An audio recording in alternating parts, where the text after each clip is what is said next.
An American journalist knew that the US would be bombing the Houthis 2 hours before the actual military operation took place. And who told him?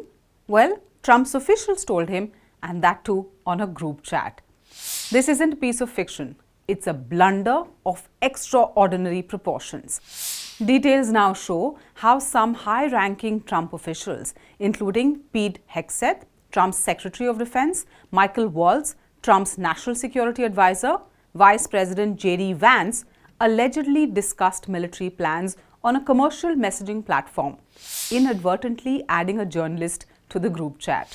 It was bad enough that the reporter, the editor-in-chief of The Atlantic, Jeffrey Goldberg, was invited to be a part of a group titled Houthi PC Small Group on the Signal messaging platform.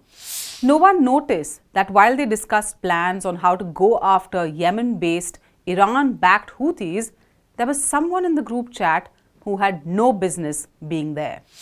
Pete Hegseth and J.D. Vance also made disparaging comments about Europe while debating whether it was the best time to go after the Houthis. In fact, it was Jeffrey Goldberg, the editor-in-chief of The Atlantic, who was more skeptical, initially thinking it could be an attempt to rope him into some foreign disinformation campaign. It was only when he saw the plans that were discussed about Houthis coming true that he said he was convinced it was genuine. In Goldberg's piece for The Atlantic, he wrote that Defense Secretary Pete Hegseth shared operational details within the chat, including information about targets, weapons to be deployed, and attacking sequence. National Security Council spokesperson Brian Hughes stated that the chat group seemed to be legitimate.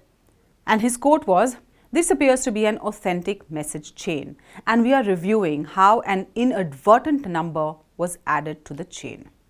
When President Trump was asked about it, he claimed he had no idea about what The Atlantic reported. I don't know anything about it. I'm not a big fan of The Atlantic. To me, it's a magazine that's going out of business. I think it's not much of a magazine, but I know nothing about it. Leaders of the Democratic Party have reacted with shock and horror. These text messages very likely included classified U.S. intelligence. And the entire time, nobody seemed to realize that a private citizen without security clearance had access to this conversation. Mr. President, this is one of the most stunning breaches of military intelligence I have read about in a very, very long time. Now, far from figuring out the gross mistake, some with top security clearance in the Trump administration who were part of that group chat instead decided to go after the messenger. You're talking about a deceitful and highly discredited so-called journalist who's made a profession of peddling hoaxes time and time again, to include the hoaxes of Russia, or the fine people on both sides hoax, or suckers and losers hoax. So this is the guy that peddles in garbage. This is what he does.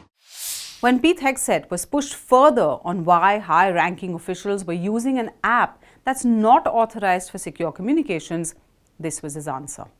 We will ultimately decimate the Houthis, which is exactly what we're doing as we speak from the beginning, overwhelmingly.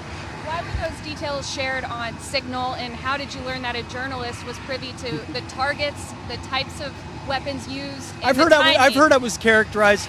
Nobody was texting war plans, and that's all I have to say about that. Thank you. Now here's another interesting fact. When Hillary Clinton was facing a scandal for using a private server for her emails, when she should have been using the server provided by the State Department, one of the strongest voices against her was Pete Hegseth, then an anchor with Fox News.